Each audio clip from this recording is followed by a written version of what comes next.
बिस्मिल्लाहिर्रहमानिर्रहीम, अस्सलामुअलैकुम। नाज़रीन, आप देख रहे हैं प्रोग्राम खबर क्या है और मैं हूं आपकी मेज़बान फरजाना सिद्दीक। नाज़रीन, प्रोग्राम के पहले हिस्से में हम रुख करेंगे फैसलाबाद की जानिब, जहां महकमा हाईवेज़ में करोड़ों रुपए से ज़ायद की मुबैना माली बेज़ाब्तियाँ सामने आई हैं। दस्तावेज़ात के मुताबिक सरकारी फंड्स के इस्तेमाल में शफाफियत पर सवाल उठ रहे हैं। मज़ीद तफसीलात से आगाह करेंगे ब्यूरो चीफ फैसलाबाद मियां मोहम्मद शफीक।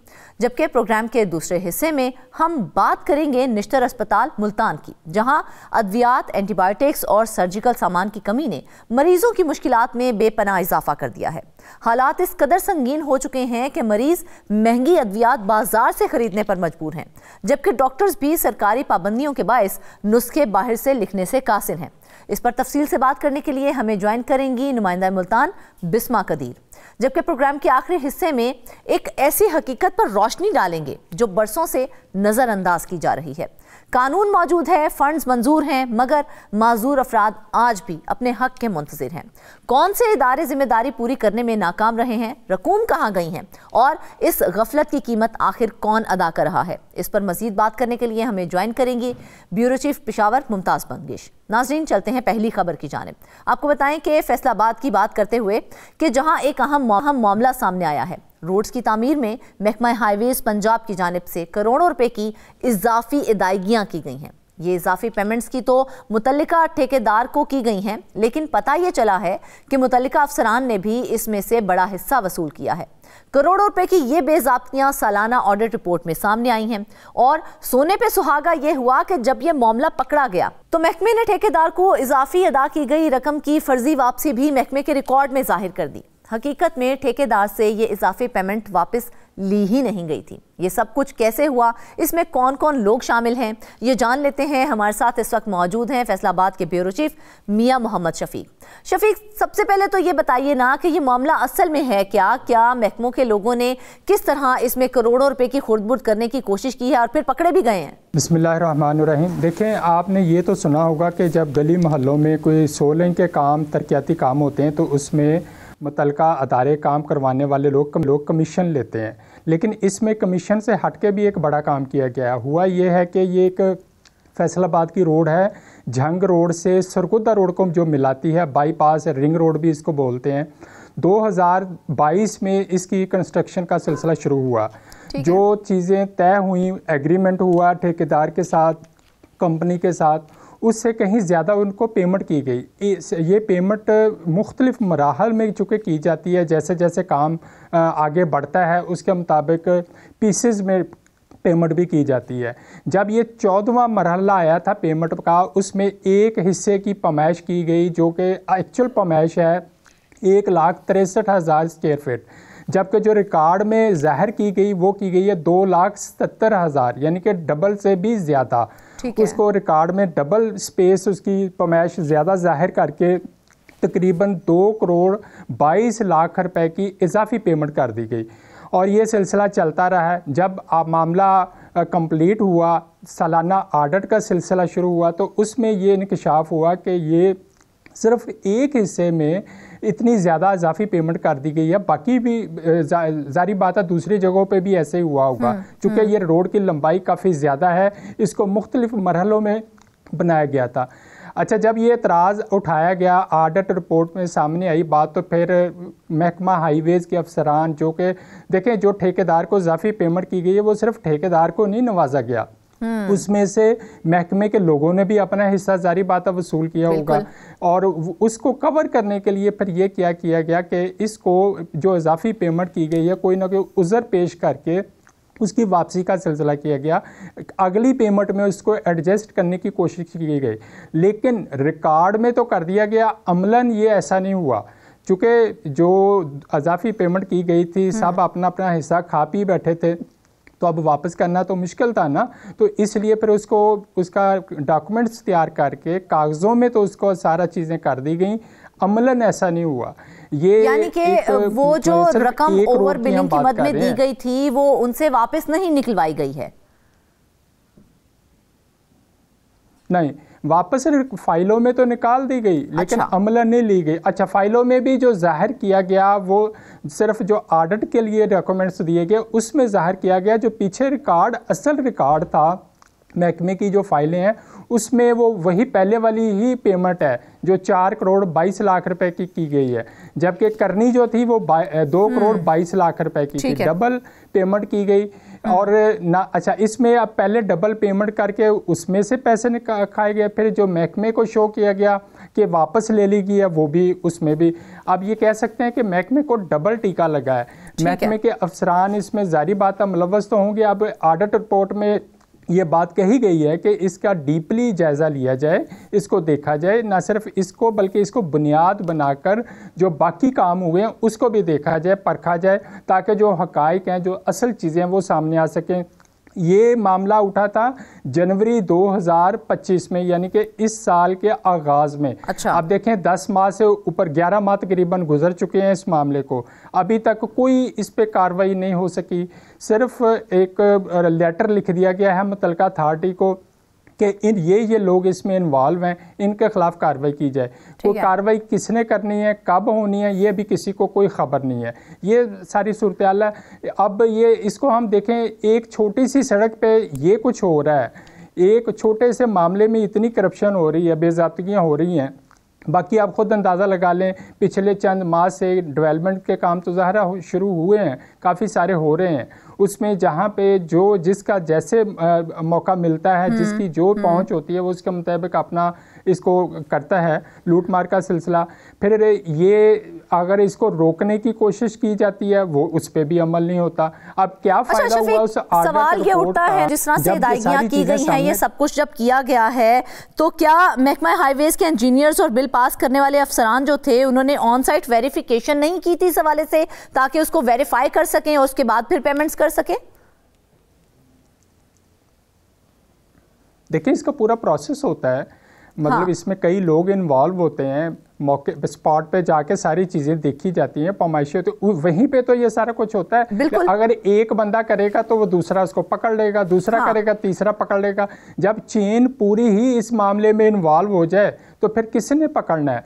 फिर तो वो ज़ाहिर है सारी बहती गंगा में सभी हाथ होते हैं, मिल मिला के ही ये चीज़ें की जाती हैं ना।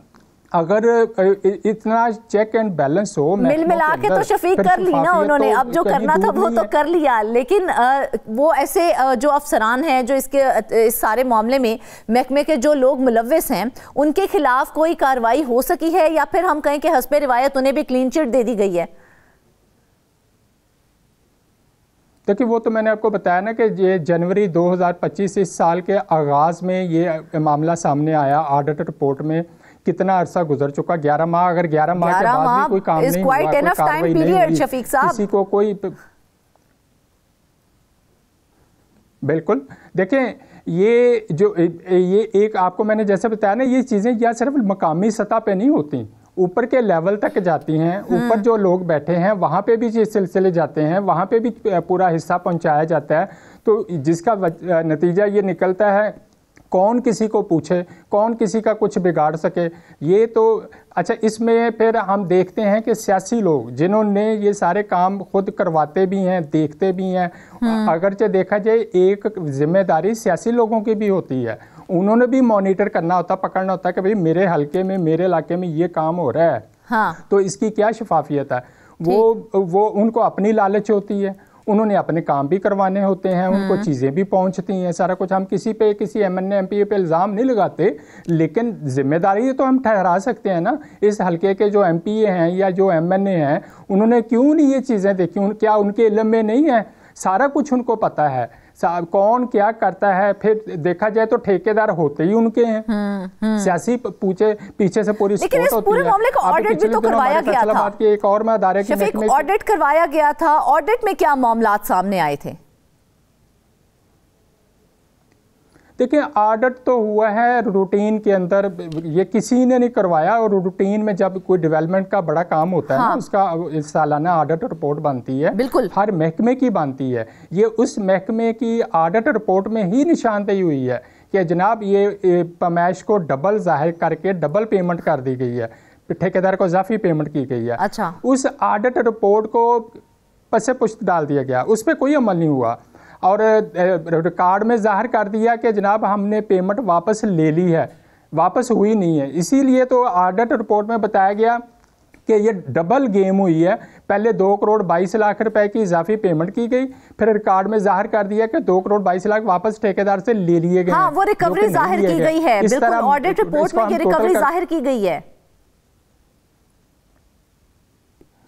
हाँ, उसमें बकायदा पैराग्राफ लिखा गया है, बकायदा बताया गया है कि पेज नंबर फलां पे ये बताया है महकमा हाईवे ने कि हमने ठेकेदार को की गई इजाफी पेमेंट वापस ले ली है। अच्छा, जब महकमे का रिकॉर्ड देखते हैं तो उसमें तो कुछ भी नहीं है, वहाँ पे तो वापसी नहीं है। उन्होंने एक लेटर लिख दिया ऑडिट ऑफिसर को कि हमने महकमे से ठेकेदार को की गई इजाफी अदायगी महकमे ने वापस ले ली है। उस लेटर की बुनियाद पे मामले को फिर आगे चला दिया और रफा दफा कर दिया गया। ये तमाम सूरत हाल है इस हवाले से। अच्छा शफीक, मुझे ये बताइए कि हम ऑडिट की बात कर रहे हैं, जबकि ऑडिट कहता है कि रिकवरी की दस्तावेजात भी जो हैं वो SAP सिस्टम में वेरीफाइड नहीं हैं। तो मुझे ये बताइए, तो फिर रिकवरी दिखाने का मकसद क्या था? फिर क्यों वो रिकवरी दिखाई गई अगर वो वेरीफाइड ही नहीं थे तो? देखिए, ऑडिट ऑफिसर को उनके जो ख़त किताबत होती है उसको कवर तो करना होता है ना, उसको शेल्टर तो देना होता है किसी हद तक। उसको कवर करने की खातर ये ज़ाहिर एक लेटर लिख दिया गया कि इजाफी अदायगी हुई है। फ़र्जी पेमेंट्स का सिलसिला देखें, ये सिर्फ यहाँ पे महकमा हाईवेज़ नहीं है, ये हर जगह पे चलता है, हर महकमे में चलता है। अभी मैं आपको बता रहा था कि फैसलाबाद का एक और महकमा है, उसके MD को पिछले दिनों तब्दील किया गया। अच्छा, सिर्फ इस वजह से तब्दील किया गया है कि उसने एक फर्जी पेमेंट करने से इनकार कर दिया था। वो एक रूटीन में फर्जी पेमेंट्स हो रही थी, कुछ उन्होंने दलील नखवास्ता अपनी वो कर भी दी, मंजूर के कर भी दी, लेकिन एक पेमेंट पे आके उन्होंने फिर स्टैंड ले लिया कि भाई मैं अब नहीं करूँगा, मेरे हाथ खड़े हैं। अगले 3 दिन के बाद उनको ट्रांसफ़र कर दिया गया फैसलाबाद से। ये तो तमाम सूरत हाल है तमाम महकमों की। हम बात सिर्फ महकमा हाईवेज की नहीं, दूसरे महकमों को भी कोई मिसाल नहीं दे सकते कि किसी महकमे में बहुत अच्छा हो रहा है। अच्छा शफीक, मुझे ये बताया कि जिस तरह से आपने हमें बताया कि ये मामला जो था वो जनवरी 2025 में पब्लिक अकाउंट्स ऑफिस को रिपोर्ट हुआ था, तो मगर आज तक कोई जवाब क्यों नहीं आया? ये डिले टैक्टिक्स क्यों खेले जा रहे हैं? मामले को कवर करने की खातिर ये सारा कुछ किया जा रहा है। मकामी जो अफसरान हैं उन्होंने इस चीज़ को बचाने के लिए, छुपाने के लिए अब ये तरीका इख्तियार किया है। अच्छा, इसमें एक तो ये हमने निशानदेही की है कि एक तो ये मामला था, एक और इसी रोड में, इसी प्रोजेक्ट में एक और चीज़ हुई है। वो ये हुई है कि जो रोड की आखिरी फाइनल टच दिया जाता है कारपेटिंग का, उसका रेट भी इंक्रीज़ हुआ है रिकॉर्ड में। जो एग्रीमेंट है वो कोई और रेट के मुताबिक है, जो पेमेंट हुई है जो बाद में किया गया उसका रेट चेंज किया गया। पहले मामले में तो हमने बताया ना कि पमाइश बढ़ाई गई, फर्जी पमाइश डाली गई। इसमें दूसरे मामले में ये किया गया कि रेट चेंज हुआ है। पहले जो एग्रीमेंट ठेकेदार के साथ कंपनी के कंस्ट्रक्शन कंपनी के साथ हुआ है वो रेट किसी और है, कोई और रेट है। जो उनको पेमेंट्स का सिलसिला शुरू किया गया वो दूसरे और रेट, इंक्रीजिंग रेट पे किया गया है। एक ये भी निशानदेही हुई, लेकिन इसकी हमने कोशिश की डॉक्यूमेंट्स हासिल करने की, मगर ये 2 चीज़ें इस रोड की हवाले से सामने आई हैं जिस पे ऑडिट रिपोर्ट में बाकायदा एतराज़ उठाया गया और मुतल्लिका लोगों के ख़िलाफ़ कार्रवाई की सिफारिश की गई है। उस रिकमेंडेशन को पसे पर्दा डाला गया है ताकि मुतल्लिका लोगों को बचाया जा सके। उसमें न सिर्फ ठेकेदार इन्वॉल्व है, बिल्कुल हर तरह से बचाने की कोशिश की गई है। नाज़रीन, देखा जाए ये मामला सिर्फ एक सड़क या एक पुल का नहीं है, ये हुकूमत की कारकर्दगी पर एक बहुत बड़ा सवालिया निशान है। वापस आएंगे एक ब्रेक के बाद।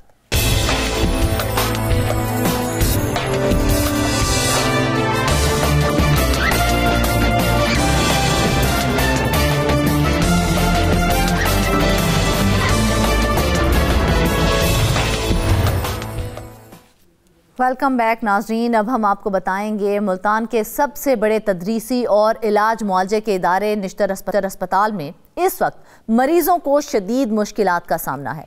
अद्वियात की किल्लत, सर्जिकल हार्डवेयर की अदम दस्तियाबी और डॉक्टर्स पर आयद हुकूमती पाबंदियाँ, ये सब अवामिल मिलकर एक सीरियस हेल्थ क्राइसिस की तस्वीर पेश कर रहे हैं। आज हम इसी संगीन सूरत हाल पर बात करेंगे और ये कोशिश करेंगे कि आखिर जिम्मेदारान कौन है और इसका हल क्या है। हमें ज्वाइन किया है नुमाइंदा मुल्तान बिस्मा कदीर ने। बिस्मा, सबसे पहले तो ये बताइए, निश्तर अस्पताल जैसी बड़ी इलाजगाह जो है उसमें एंटीबायोटिक्स और जिंदगी बचाने वाली अद्वियात की अदम दस्तियाबी की असल वजह क्या है? जी बिल्कुल, बहुत शुक्रिया फरजाना। सबसे बुनियादी वजह जो है वो ये है कि हुकूमत की जानिब से वसाइल कम और मसाइल ज़्यादा पैदा हो रहे हैं। हुकूमत की जानिब से कोई वसाइल नहीं दिए जा रहे, कोई बजट नहीं दिया जा रहा, जिसकी वजह से ना सिर्फ ये निश्तर अस्पताल का मामला है बल्कि जितने भी सरकारी अस्पताल हैं जहाँ पर अद्वियात की किल्लत है, ये हर उस हॉस्पिटल का मैटर है। अब आप देखें कि निश्तर अस्पताल जो कि 1700 से 1800 बेड्स पर मुश्तमिल है और वहाँ पर मरीजों की तादाद इंडोर की 2500 से 3000 है। उसी दौरान अगर हम बात करें तो आउटडोर के भी हजारों पेशेंट्स रेगुलरली आ रहे हैं। अब हुआ क्या है, यहाँ पर मेडिसिन की इंतहाई किल्लत है, यहाँ पर मेडिसिन नहीं दी जा रही। इस वक्त निश्तर में जो मेडिसिन मौजूद हैं वो पैराडोल है, CPM है, एमॉक्सल है, ऑगमेंटन है और जो मेडिसिन इंपॉर्टेंट हैं, जो एंटीबायोटिक्स की दवा अद्वियात होनी चाहिए, वो यहाँ पर मौजूद नहीं है। इस वक्त किडनी के पेशेंट्स को जो मेडिसिन देनी चाहिए वो निश्तर में मौजूद नहीं है। सर्जरी के बाद जो इंजेक्शन दिए जाते हैं, अच्छे इंजेक्शन दिए जाते हैं, वो मौजूद नहीं है। हार्डवेयर की चीजें मौजूद नहीं है। सर्जरी के इश्यूज आ रहे हैं। डायलिसिस के बाद पेशेंट्स को सोप्स दिए जाते हैं, सैनिटाइजर्स दिए जाते हैं, टेप है, इसी तरह फिनाइल की गोलियां हैं, लेकिन ये सब कुछ बिल्कुल भी मौजूद नहीं है वहां पर, जिसकी वजह से ना सिर्फ इंतजामिया को मुश्किलात का सामना करना पड़ा है, मरीजों को भी इतनी परेशानी है, डॉक्टर्स का अमला इंतहाई परेशान है, मेडिसिन नहीं है, किस तरह से पेशेंट्स को ट्रीट करें। और ये हालात इंतहाई संगीन जो है रुख की तरफ जा रहे हैं। पेशेंट्स इतने परेशान हैं, पेशेंट्स को तो नहीं पता कि माजरा क्या है। जानिब से भी डॉक्टर्स के लिए बहुत सी हिदायत जारी की गई हैं, जिनमें एक हिदायत ये भी की गई है कि डॉक्टर्स जो है वो मरीजों को बाहर से अद्वियात लिख कर नहीं दे सकते हैं। एक तो इसकी वजह बताइए कि क्यों ये वाली हिदायत जारी की गई और इस पॉलिसी का नुकसान किसको हो रहा है? देखिए, ये एक पॉलिसी बनाई गई हुकूमत की जानिब से कि जो सरकारी डॉक्टर्स हैं वो पेशेंट को वो वाली मेडिसिन नहीं लिख कर दे सकते जो वो बाहर से खरीदे। अब पेशेंट जो डॉक्टर जो है वो पाबंद है हुकूमत का, ठीक है। अब डॉक्टर जो है वो पेशेंट को मेडिसिन नहीं लिख कर दे रहा कि वो बाहर से ये मेडिसिन खरीदे। क्यों? क्योंकि उसके ऊपर पाबंदी है। अब होना तो ये चाहिए कि आपके हॉस्पिटल के अंदर वो मेडिसिन मौजूद हो ताकि पेशेंट जो है वो हॉस्पिटल के अंदर से ही ले ले, लेकिन नहीं, पेशेंट जो है उसको हॉस्पिटल के अंदर से मेडिसिन नहीं मिल रही। डॉक्टर्स इस चीज के पाबंद हैं कि वो बाहर से लिख कर नहीं दे सकते ताकि जो निजी स्टोर्स वाले हैं उनके वो ज्यादा चार्जेस ना लें, करप्शन का खात्मा किया जा सके। लेकिन डॉक्टर्स को बाहर से अद्वियात लिख के देनी पड़ती हैं, जबकि हमारी गवर्नमेंट जो है वो बहुत बड़ा एक इन्वेस्टमेंट जो है वो उनकी अद्वियात के ऊपर खर्च करती है और ताकि मुफ्त अद्वियात दी जाएं तमाम मरीजों को।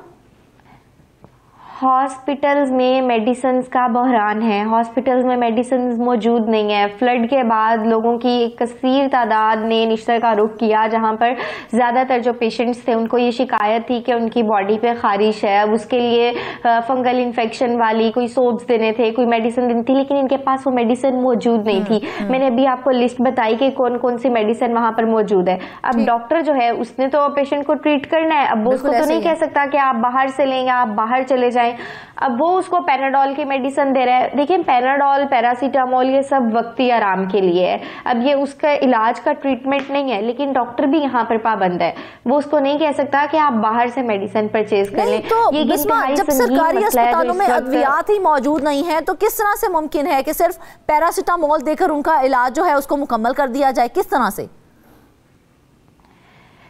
पैरासीटामोल किसी भी इलाज का हल नहीं है, ये सिर्फ वक्ती आराम आपको देता है। अब डॉक्टर्स भी पाबंद हैं, हुकूमत की पाबंदियां हैं, वो नहीं दे सकते, ना वो बाहर से लिख कर दे सकते हैं। अब जो हॉस्पिटल का अमला है उनकी जानिब से भी यही कहा जा रहा है कि हमारे पास मेडिसिन मौजूद नहीं है। अब जब इस बात को आगे बढ़ाया गया, MS से हमारी बात हुई तो MS का यही कहना था कि वो अब इसके लिए काम कर रहे हैं, वो चाह रहे हैं कि बजट थोड़ा इंक्रीज किया जाए, टेंडर्स के थोड़े से मसाइल हैं, परचेजिंग के मसाइल हैं, इसके ऊपर वो देख रहे हैं और उम्मीद की जा रही है कि मे बी आने वाले दिनों में इसके ऊपर काबू पा लिया जाए। लेकिन फरजाना मुल्तान का निश्तर अस्पताल इस वक्त जनूबी पंजाब का सबसे बड़ा अस्पताल है, जहां पर बहुत ज्यादा पेशेंट्स की तादाद आ रही है। 1700-1800 बेड्स पर ये मुश्तमिल हॉस्पिटल है।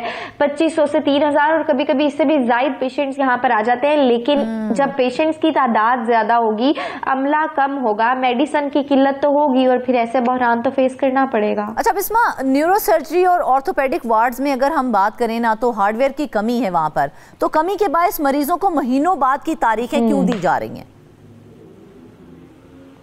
देखिए आर्थोपेडिक वार्ड में इस वक्त इतने सारे पेशेंट्स यहाँ पर मौजूद हैं। पहले ये तय किया गया था कि निश्तर अस्पताल के 2 वार्ड्स 21 एंड 24, उनमें से एक वार्ड जो है उसको निश्तर 2 का हिस्सा बना दिया जाएगा। लेकिन जब ये फैसला किया गया उसके बाद एहतजाजी मुजाहिरे किए गए और फिर इन्होंने कहा कि ये वाला जो वार्ड है इसको जम कर दिया जाए निश्तर 2 में, लेकिन ऐसा नहीं हुआ। और फिर अंदरूने खाता यही तय किया गया कि एक जो वार्ड है उसका आधा अमला निश्तर 1 में और आधा अमला निश्तर 2 में होगा, जिसकी वजह से पेशेंट जो है तो फाल ही नहीं किया जा सका उस तरह से जिस तरह उसके ऊपर जिम्मेदारी डाली जा रही थी। अगर उसको फाल किया जाता तो शायद यहाँ पर जो निश्तर 1 में जो बोझ है वो कम हो जाता।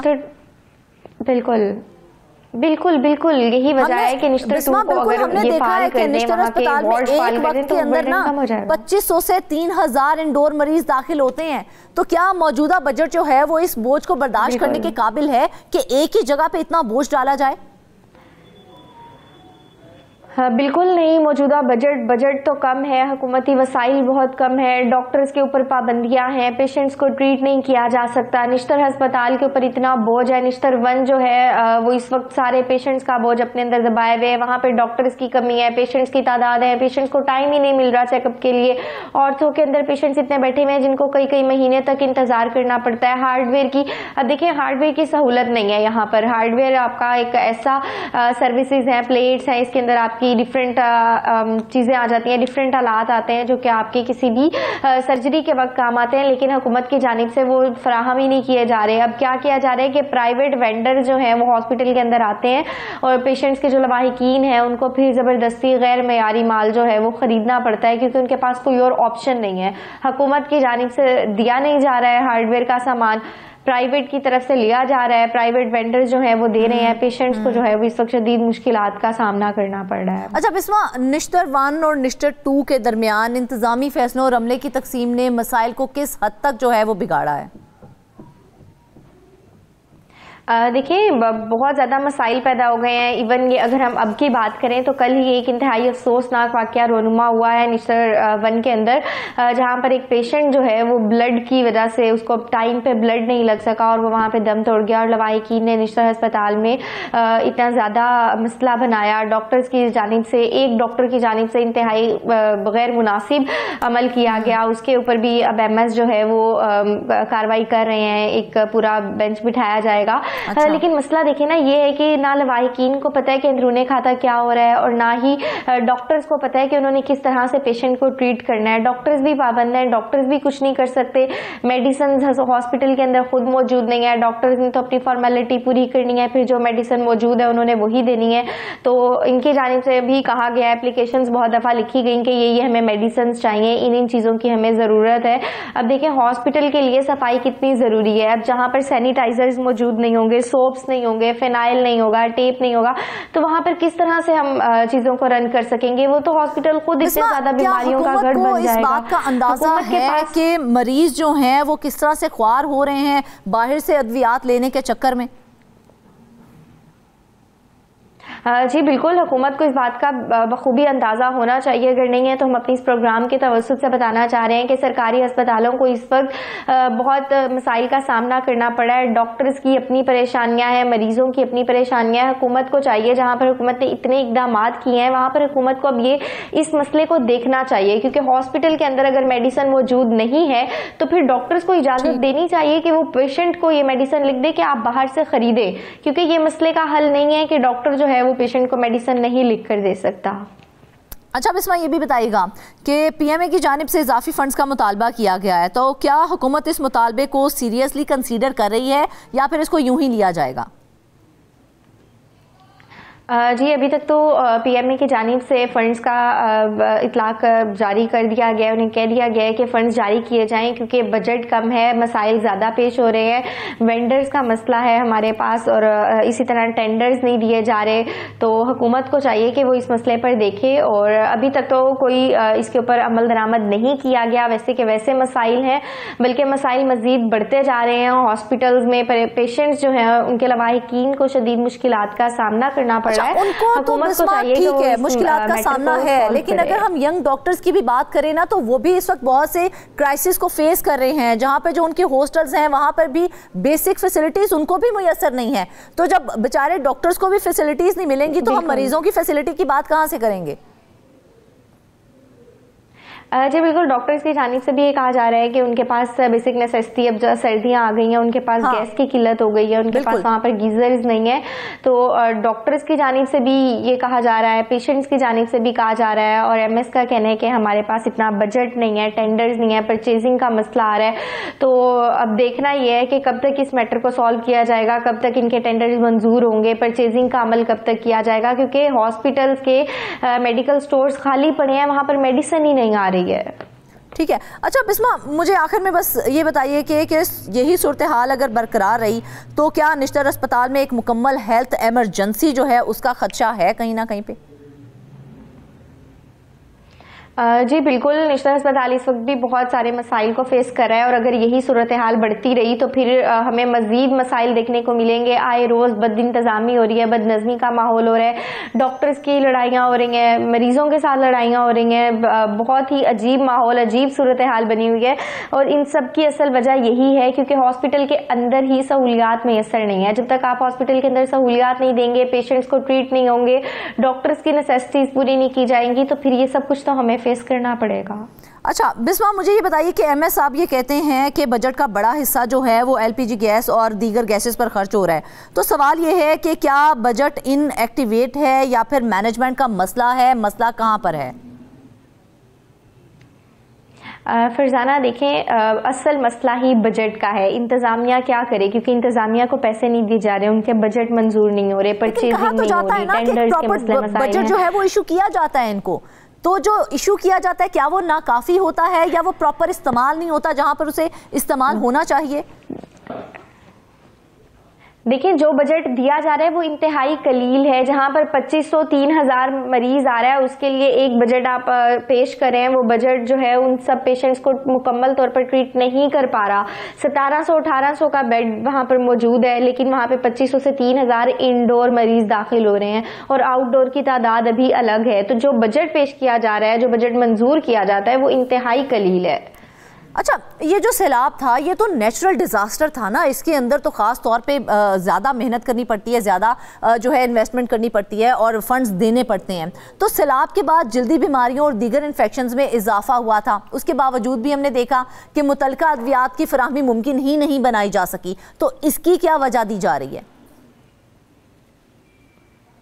जी बिल्कुल, देखें, जब फ्लड आया, फ्लड से पहले ही ये बात वाज़ह कर दी गई थी कि सैलाब के बाद वबाई अमराज फूटेंगे, लेकिन हुकूमत की जानिब से या इंतज़ामिया की जानिब से अगर हम देखें तो बिल्कुल नाअहली का मुजाहिरा किया गया है। पेशेंट्स आते हैं, वो कहते हैं हमारी जिल्द के ऊपर इतनी खारिश है और जिल्द की खारिश के लिए मेडिसिन वहाँ पर मौजूद नहीं है, वहाँ पर ना ही कोई एंटीबायोटिक्स मौजूद हैं, वही पेनाडोल, पैरासीटामोल या CPM, एमॉक्सिल या ऑगमेंटन दे दी जाती है। अब वो तो पेशेंट का मसले का हल नहीं है, मरीज तो वैसे का वैसे ही रह रहा है। तो इन सब सूरत हाल को मद्देनजर रखते हुए हुकूमत को चाहिए, जहां हुकूमत इतने इंतजामात किए हैं वहां पर ये सारे इक़दाम भी करे ताकि पेशेंट को उससे रेलेवेंट मेडिसिन हॉस्पिटल के अंदर मिल सके। अस्पताल एक ऐसी जगह होती है जहाँ पे मरीज आकर ये समझता है कि भी अब मैं यहाँ आ गया हूँ, मेरी जो बीमारी है वो दूर हो जाएगी और मुझे प्रॉपर ट्रीटमेंट मिलेगी। लेकिन जब वहाँ पे बुनियादी सहूलियात ही मुयसर नहीं होंगी, डायलिसिस का प्रॉपर निज़ाम नहीं है, सफाई नहीं है, सैनिटाइजर्स नहीं है, फिनाइल टेप और दीगर बुनियादी अशिया की अगर बात करें तो उनकी भी कमी का सामना है। तो अस्पताल के इन्फेक्शन कंट्रोल के लिए क्या ये सारी चीज़ें मिलकर खतरा नहीं बनती? ऑब्वियसली ये सारी चीजें मिलकर अस्पताल इंतजामिया पे एक बड़ा सवालिया निशान है कि सवालिया निशान है। तो फिर उनको ये समझ क्यों नहीं आती है कि मरीजों का इस तरह से किस तरह से इलाज किया जाएगा? फिर देखिए, वो खुद यही कह रहे हैं कि हुकूमत की जानिब से बजट बहुत कम है, परचेज नहीं है, टेंडर्स के मसले मसाइल हैं। जब तक उनको बजट नहीं दिया जाएगा, जब तक हुकूमत की जानिब से उनको वसाइल फराहम नहीं किए जाएंगे, तब तक ये मसले मसाइल तो जारी रहेंगे। लेकिन ये मसले तो रहेंगे, ठीक है बिस्मा, लेकिन हमने देखा है कि मरीजों और रवाहिकीन का गुस्सा अक्सर ड्यूटी डॉक्टर्स पर ही बेचारों पे निकलता है, जबकि असल मसला देखा जाए वहां पर तो वसाइल की कमी है। बिल्कुल, मरीजों को नहीं पता कि क्या हो रहा है। मरीज आते हैं, वो देखते हैं कि भाई डॉक्टर हमें ट्रीट नहीं कर रहा, डॉक्टर हमें मेडिसिन नहीं दे रहा, डॉक्टर हमें ये नहीं लिख कर दे रहा, लेकिन उनको ये नहीं मालूम कि हॉस्पिटल के अंदर ये मेडिसिन मौजूद नहीं है। जब वो मेडिसिन मौजूद नहीं होगी तो डॉक्टर उसको कैसे लिख कर दे सकता है? फिर डॉक्टर उसको ये भी नहीं कह सकता कि आप बाहर से ये वाली मेडिसिन परचेज कर लें, क्योंकि डॉक्टर के ऊपर खुद पाबंदी आयद है। अब हुकूमत को चाहिए या तो वो मेडिसिन हॉस्पिटल के अंदर फराहम करें या फिर ये पाबंदी हटा दें कि डॉक्टर जो है वो बाहर से मेडिसिन नहीं लिख कर दे सकता, क्योंकि हुकूमत को अव्वल तो यही चाहिए कि आप अपने हॉस्पिटल के अंदर वो तमाम बेसिक मेडिसिन प्रोवाइड करें जिसकी एक पेशेंट को ज़रूरत है, ताकि डॉक्टर भी अपने पेशेंट को अच्छे से ट्रीट कर सके और पेशेंट जो है वो अपना सही तरीके से इलाज करवा सके। बिस्मा, इस सारी सूरत हाल को अगर मद्देनजर रखा जाए ना तो देखा जाए बड़ी ही संगीन सूरत हाल है ये इस वक्त। तो क्या हुकूमत निश्तर अस्पताल समेत दीगर सरकारी अस्पतालों की भी अगर हम बात करें तो क्या उनके लिए फौरी तौर पर इजाफी फंड्स जारी करने का कोई इरादा रखती है या कोई मंसूबा बना के रखा हुआ है? देखिए, अभी फ़िलहाल तो ऐसा कोई कदम देखने में नहीं आया, लेकिन एमएस की जानिब से बारहा दरख्वास्त की जा रही है कि हमें फ़ंड्स जो हैं वो मंजूर किए जाएं, परचेजिंग और टेंडर्स के मसाइल जो हैं उनको हल किया जाए ताकि डॉक्टर्स के जो इश्यूज़ हैं उनको भी रिजॉल्व किया जाए। और उनका यही कहना है कि हमारे जो वसाइल हैं वो बहुत कम है, अगर हमारे वसाइल बढ़ा दिए जाएँ, हमें वसाइल फराहम कर दिए जाएँ तो इन तमाम सिचुएशंस पर, इन तमाम मसले मसाइल पर काबू पाया जा सकता है। लेकिन अभी नहीं पाया जा रहा, तो हेल्थ इमरजेंसी की क्या सूरत हाल बन सकती है इस वक्त? देखिए, फ़िलहाल तो अभी तक ये ऐसे ही माहौल चल रहा है क्योंकि हॉस्पिटल्स के अंदर मेडिसिन मौजूद नहीं है, पेशेंट्स भी नाखुश जा रहे हैं, डॉक्टर्स की जानिब से भी ये हिदायत की जा रही है कि वो कोई मेडिसिन नहीं लिख कर दे सकते कि पेशेंट जो है वो बाहर से परचेज़ कर ले अगर डॉक्टर के ऊपर ये पाबंदी है, क्योंकि वो चाहते हैं कि निजी स्टोर्स वाले जो हैं वो ज़्यादा रेट पर मेडिसिन देते हैं जिसकी वजह से करप्शन ज़्यादा हो जाती है। तो करप्शन के खात्मे के लिए डॉक्टर्स पर यह पाबंदी थी कि आपने बाहर से कोई मेडिसिन उन्हें लिख कर नहीं देनी, लेकिन हॉस्पिटल के सारे मामले से आगाह है या हम कहें कि वो अभी तक लाइल्म है इसलिए अब तक इसका कोई ना कोई हल नहीं निकाला जा सका? देखिए, इस माजरे के बारे में हुकूमत को लाइल्म नहीं होना चाहिए क्योंकि ये एक इंतहाई संगीन मसला है। ये सिर्फ निश्तर, मुल्तान के निश्तर की बात नहीं है, बल्कि ये बहुत सारे सरकारी हॉस्पिटल्स की बात है जिनको अभी तक मेडिसिन नहीं मिल रही। और अमले की जानिब से भी यही कहा जा रहा है कि हमारे पास ये मेडिसिन मौजूद हैं, जबकि जो बेसिक्स और अहम मेडिसिन हैं, जो एंटीबायोटिक्स हैं, किडनी से रिलेटेड मेडिसिन हैं, डायलिसिस से रिलेटेड मेडिसिन हैं, सर्जरी के बाद जो इंजेक्शन दिए जाते हैं वो नहीं आ रहे, जिसकी वजह से लोगों की सर्जरीज बिलाशुबा बड़ी संगीन है। नाज़रीन, निश्तर अस्पताल मौजूदा सूरत हाल जो है वो सिर्फ एक इदारे का मसला नहीं है बल्कि पूरे के पूरे पब्लिक हेल्थ सिस्टम के लिए एक वार्निंग है। अगर फौरी तौर पर फंड्स, अद्वियात और सहूलियात की फराहमी यकीनी ना बनाई गई तो इसका खमियाजा आम मरीज को ही भुगतना पड़ेगा। उम्मीद है कि जिम्मेदारान इस मामले को संजीदगी से लेते हुए फौरी तौर पर इकदाम करेंगे। वापिस आएंगे ब्रेक के बाद।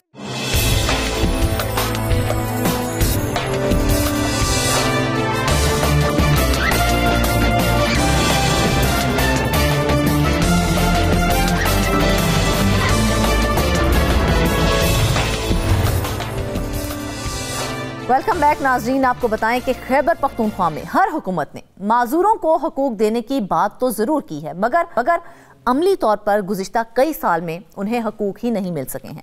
माजूरों को 2% के कोटे पर मुलाजमत देने की जहमत भी गवारा नहीं की गई है।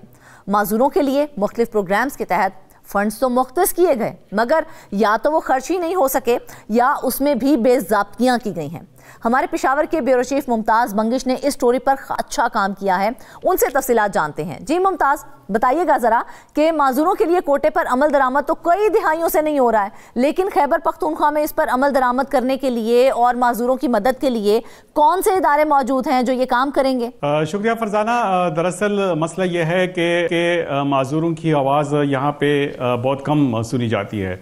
जब माजूरों का आलमी दिन होता है तो उस वक्त मुख्तलिफ इदारे आते हैं, सरकारी और गैर सरकारी तंजीमें जो होती हैं वो इकट्ठी हो जाती हैं और उनको एक जगह पे इकट्ठे करके ये तासुर देती हैं कि गोया यहाँ पे और चले जाते हैं। जी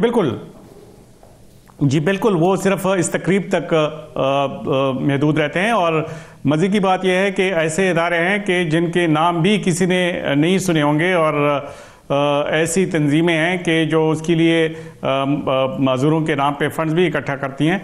लेकिन सरकारी महकमों की अगर हम बात करें तो एक इदारा है, उसे कहते हैं PCRDP, provincial council for rehabilitation of disabled persons. तो ये इसकी जरिए इसकी और कोई जिम्मेदारी नहीं है, इसका सिर्फ और सिर्फ ये काम है कि जो 2% का कोटा माजूरों को मुलाजमतों में मुख्तस था उस पर अमल दरामद किया जाए, और इसके अलावा जो इसकी वायलेशन कर रहे हैं तो उनको सज़ा दे। सज़ा उसमें और कुछ नहीं है सिवाय इसके कि उनसे एक ख़ास अमाउंट ली जाती है कि माजूरों के लिए एक कोटा था वो क्यों फिल नहीं हुआ, मतलब उस पर क्यों माजूर जो है वो आ नहीं सके। तो उसके मुताबिक इस कोटे पर जो अमल दरामद ना करे जो महकमा, तो उस महकमे से और उस इदारे से 7,000 रुपये फ़ी असामी माहाना ली जाती है।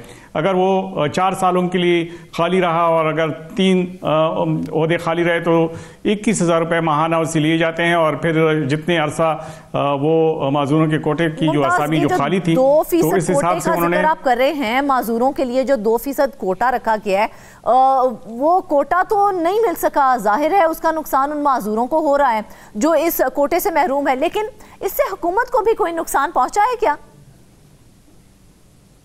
हाँ, ये एक दिलचस्प सवाल है। मतलब ये तो हर कोई जानता है कि अगर 2% कोटे पर अमल दरामद ना हो तो जाहिर है जो चंद सौ के करीब या 1000 से थोड़े से ज्यादा जो डिसेबल्ड लोग हैं उनको मुलाजमत ही नहीं मिल सकी हैं, वो बेरोजगार हो गए। लेकिन इससे ज्यादा जो तशवीशनाक अमर है वो ये है कि इससे इन कामों से, इन इकदाम ना होने से हुकूमत को भी काफ़ी नुकसान हुआ। मिसाल के तौर पर एक मिसाल हम देखें, सूबाई ख़जाने को कोई 58 करोड़ 63 लाख रुपए का नुकसान हुआ है, और वो इस तरह कि 2021 से 2024 तक कम से कम 438 जो माजूर थे, जो स्पेशल पर्सन थे, उनको कोटे के मुताबिक मुलाजमत देनी थी, लेकिन 438 जो असामियाँ थी वो फिल ना हो सकी। यूँ इस कोटे पर अमल दरामद चूँकि नहीं हुआ तो कवानीन के तहत, जिसका मैं अभी जिक्र कर रहा था, 7,000 रुपये फ़ी असामी माहाना के हिसाब से ये अमाउंट जो था ये कौमी ख़जाने में,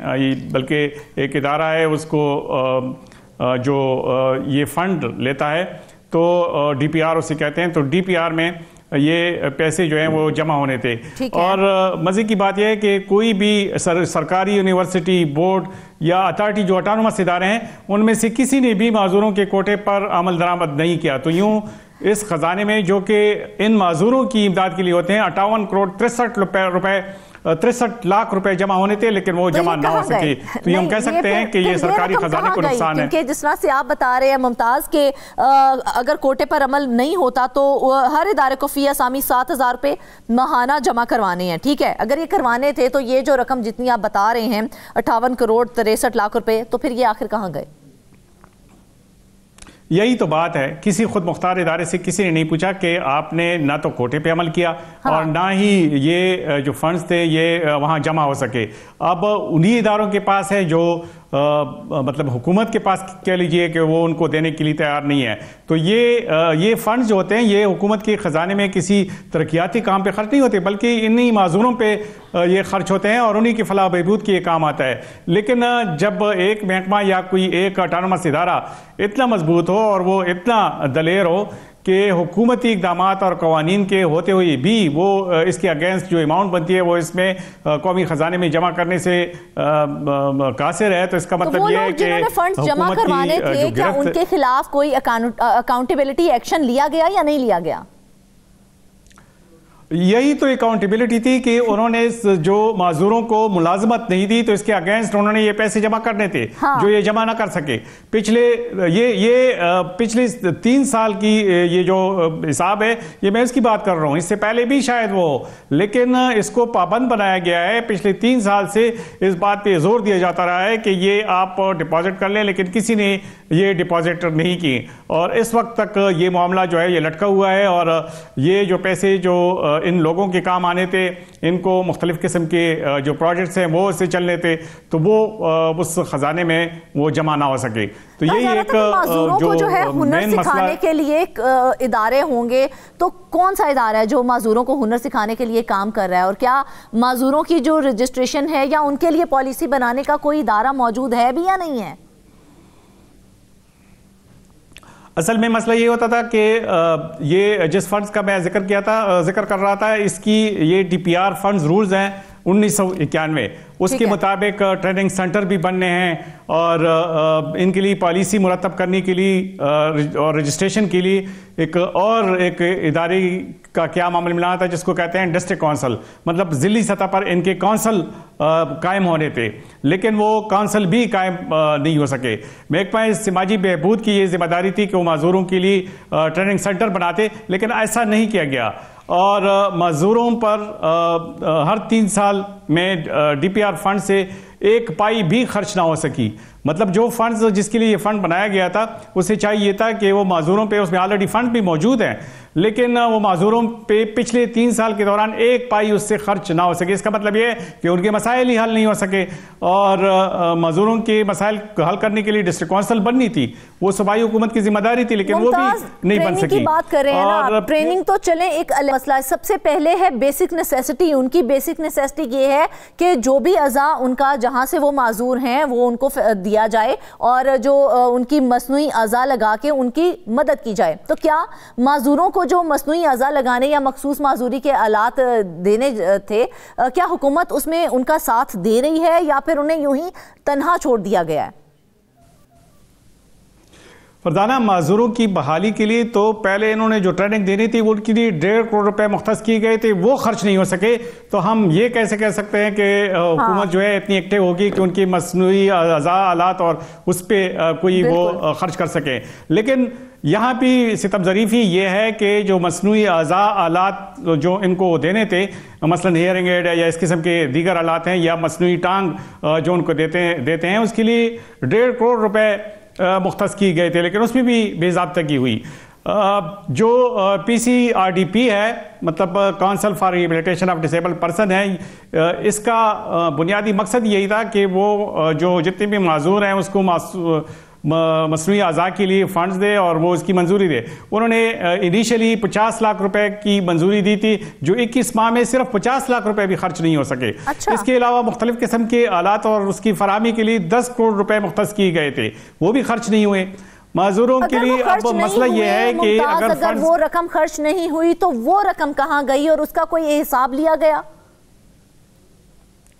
जाहिर है जो फंड्स मुख्तस किए जाते हैं वो तो या तो प्रोजेक्ट के थ्रू किए जाते हैं या ADP के जरिए किए जाते हैं। जो साल गुजर जाता है वो लैप्स हो जाते हैं और फिर मजदूरों को इसका फायदा पहुंचता है और ना ही हुकूमत को। अब हुकूमत को चाहिए था कि अगर ये फंड्स एक दफा इसकी मंजूरी हो गई तो ये खर्च क्यों नहीं हुए? मतलब इनकी कैपेसिटी क्या नहीं थी कि इन मंजूरों पर ये खर्च करते? उनसे कुछ होनी चाहिए थी। बाकायदा तौर पर सोशल वेलफेयर का जो महकमा है उनका और काम क्या है? वो तो सारा दिन बैठे रहते हैं। अगर वो ये काम भी नहीं कर सके तो और क्या काम करेंगे? मतलब उसका ये मतलब तो नहीं है कि वो ट्रांसजेंडर पे 1-2 जो वीडियो क्लिप्स बना के मीडिया के साथ शेयर कर ले या फिर कोई इस किस्म का माजूरों का एक तकरीब मुनक्किद करके 1 साल में 1 दिन की एक तकरीब कर दे। ये तो इससे तो बात नहीं बनेगी। मतलब इनसे जरूर कुछ होनी चाहिए कि 50 लाख रुपए की रकम जो है 21 माह में उनको मिल ही नहीं सकी है और जो 10 करोड़ रुपए मुख्तस किए गए हैं वो खर्च ही नहीं हुए। इसका मतलब ये है कि उनके जो काम की कैपेसिटी है वो नहीं है। मतलब माजूर तो एक ऐसे तबके से ताल्लुक रखते हैं कि जो तो अपने लिए बेचारे आवाज भी नहीं लगा सकते। बहुत कम माजूरों को पता होगा कि उनके लिए 10 करोड़ रुपए मुख्तस किए गए थे जो बदकिस्मती से खर्च नहीं हो सके। अब माजूर की जो होती है वो एक खास उम्र होती है और उसमें उसके लिए रोजगार के मौके भी चाहिए होते हैं, उसके लिए ट्रेनिंग भी चाहिए होती है, उसकी पेशेवराना ट्रेनिंग भी वो चाहिए होती है ताकि वो अपनी जिंदगी का जो पहिया है वो, क्योंकि जिस तरह से आप कह रहे हैं माजूरों को मुलाजमत के मौके देना या उन्हें रोजगार के काबिल बनाने के लिए हुकूमत का बहुत अमल दखल होता है, तो हुकूमत ने क्या किया इस हवाले से? फरजाना, मसला यह है कि हुकूमत की जानिब से ऐलानात तो बहुत होते हैं। मिसाल के तौर पे मैं एक मिसाल देता हूँ। मजदूरों के लिए 36 करोड़ रुपए के बिलासूद कर्जों की मंजूरी दी गई जो अभी तक नहीं मिल सके।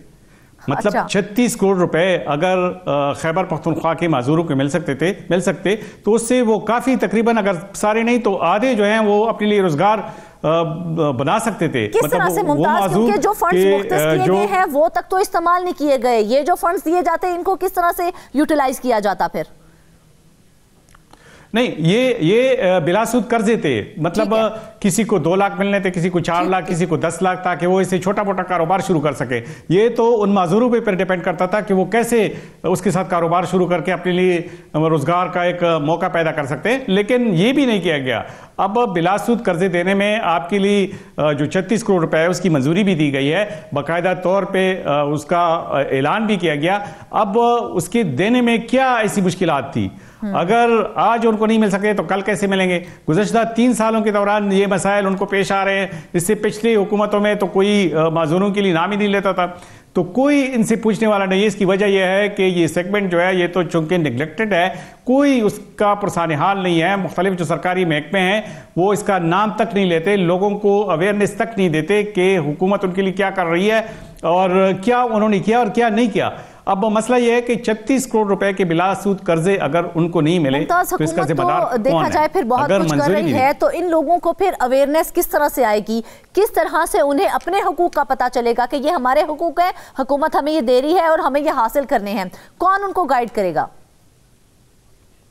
इसका बड़ा आसान हल है। जिस तरह वज़ीर आला आए रोज़ अस्पतालों पे छापे लगाता है और जगह जगह पे जाता है और लोगों से पूछता है कि आपके क्या मसाइल हैं, क्या आपको आपके हुकूक मिल गए हैं, हेल्थ में, स्कूलों के इवन वो दौरे करता है। तो अगर वो इसी तरह से इन माजूरों को भी बुलाकर पूछ लें तो कम से कम दूध का दूध पानी का पानी हो जाएगा कि अब तक पिछले 3 सालों में आप लोगों ने क्या किया है, कौन से मंसूबे थे जो शुरू किए हैं, कितना बेनिफिट मिल सका है, क्या माजूर का नाम सिर्फ उसको व्हील चेयर देना है?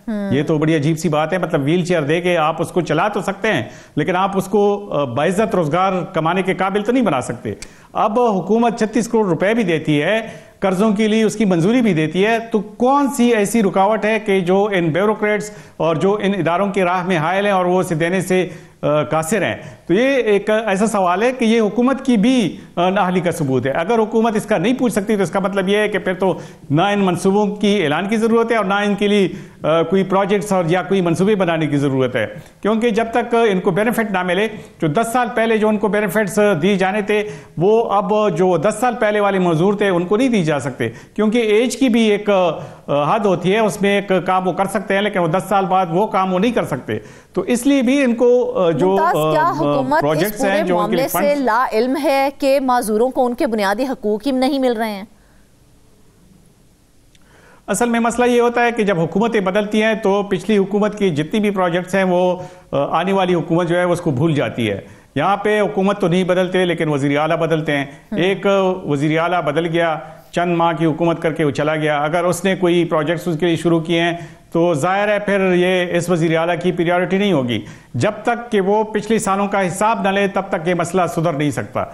मतलब चाहिए है कि हुकूमत ये इन इदारों से पूछे, इन महकमों से पूछे कि जो फंड्स आपके लिए दिए गए थे उसका इस्तेमाल कैसे हुआ, क्या यूटिलाइजेशन हो गई या नहीं हो गई, अगर यूटिलाइजेशन हो गई तो किस हद तक इफेक्टिव रही, और फिर जो ये माजूर हैं उनसे भी ये पूछे कि इनको क्या मसाइल हैं। अब तो पोर्टल बन रहे हैं हर एक के लिए और हर किस्म के मसाइल हल करने के लिए ऑनलाइन जो फैसिलिटी है वो दी जा रही है।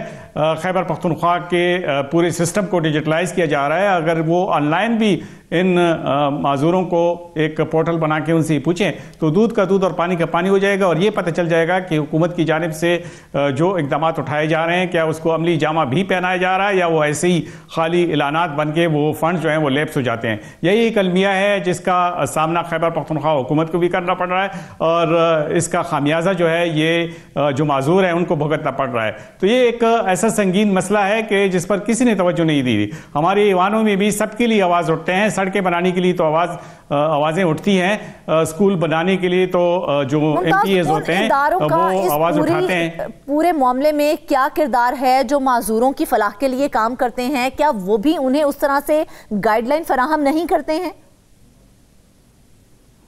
मजदूरों की फलाह के लिए जो गैर सरकारी तंजीमें हैं वो बिल्कुल इस मामले में गैर फ़ाल हैं। वो सिर्फ और सिर्फ अपने फंड्स के वसूल के लिए तो कोई प्रोजेक्ट्स बनाते हैं, लेकिन जब इस किस्म के कामों की निशानदेही की बात की जाए तो वो कहते हैं ये हुकूमत का काम है और वो उनके कामों में टांग इसलिए नहीं अड़ाते कि फिर उनको फंड्स नहीं मिलते।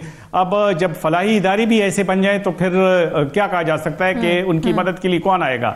मसला यह है कि यहाँ पे बाकायदा तौर पे सोशल वेलफेयर डिपार्टमेंट कायम है, वहाँ पे माजूरों की बाकायदा तौर पर रजिस्ट्रेशन की जाती है, लेकिन फरजाना ये कितनी मतलब अफसोस की बात है कि इस वक्त इवन जो provincial council of rehabilitation of disable person का जो इदारा है, उनके पास भी माजूरों की पूरी रजिस्ट्रेशन तक मौजूद नहीं है, या अगर रजिस्ट्रेशन करना उनका काम नहीं है, सोशल वेलफेयर डिपार्टमेंट का काम है, तो चाहिए है कि उन माजूरों तक भी पहुंचे जो खुद उन तक नहीं आ सकते। अब ये कैसे होगा कि एक माजूर होगा, वो इसका इंतजार करेंगे कि वो रजिस्ट्रेशन के लिए आएगा तो माजूरों की तादाद में एक का इजाफा हो जाएगा। दूसरी बात यह है कि जिन इदारों ने माजूरों को जो कोटा नहीं दिया, उनसे भी पूछगछ होनी चाहिए कि उनके दौर में अगर कोई सेक्रेटरी है या कोई और डीजी है या कोई रिस्पॉन्सिबल अफसर है तो उनसे भी पूछगछ करना चाहिए कि अगर आपने और हर किसी एक से माजूर होनी को चाहिए। नाजरीन, ये सिर्फ फंड मामला नहीं है, ये माजूर अफराद के बुनियादी इंसानी हकूक का मामला है। अगर आज हमने उस मामले को हल ना किया तो कल को ये माजूर अफराद हमारे सामने बहुत सारे सवालात लेकर खड़े हो जाएंगे जिनके जवाबात शायद हमारे पास नहीं होंगे। नाजरीन, इसके साथ ही आज के प्रोग्राम से बस इतना ही। ढेर सारी दुआओं में याद रखिएगा। इजाजत दीजिए। अल्लाह हाफिज।